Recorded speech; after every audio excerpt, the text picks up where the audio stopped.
A level කරලා campus යන medicine යන්නේ උන් එන වැඩ නෙමෙයි ඈ. ඒක තේරුම් ගන්න කලින්. ඒ කැම්පස් එකේ ඉන්නේ මෙඩිසින් යන්න ඉංජිනේරින් යන්නේ අර එන අර උපතේ ඉඳන් ඥානමය බුද්ධියක් තියෙන එහෙම උන් නෙමෙයි ඉන්නේ. ෆැකල්ටි ඇතුලේ අපි දන්නවා ඉන්නේ උන් මොකද කියලා ඉන්නේ සාමාන්‍යයෙන් A level කිට්ටු කරලා මේක පාස් වෙන්න ඕනේ වෙච්ච උන් ටික.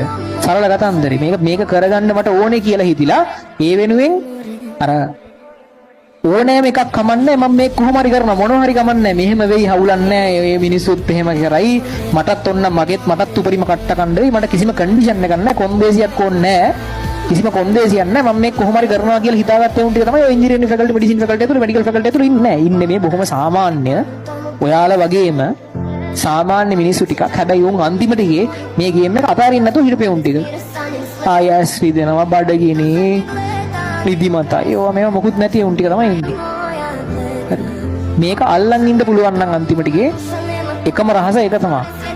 කියන්නේ අකණ්ඩව කැප වෙන්න ඕනේ කියලා වෙනවා අනිවාර්යෙන්. අපි මිනිස්සු විදියට අපිට කිසිම දෙයක් මෙහෙම කරන්න බෑ. හරිද? ඒ ලෙවල් නෙමෙයි කිසිම දෙයක් අපිට මෙහෙම දිනන්න බෑ. මෙහෙම දිනන්න බෑ. ඒක තමයි අපිට පොඩි කාලේ ඉඳන් උගන්වනවා මෙහෙම දිනන්න පුළුවන් කියලා.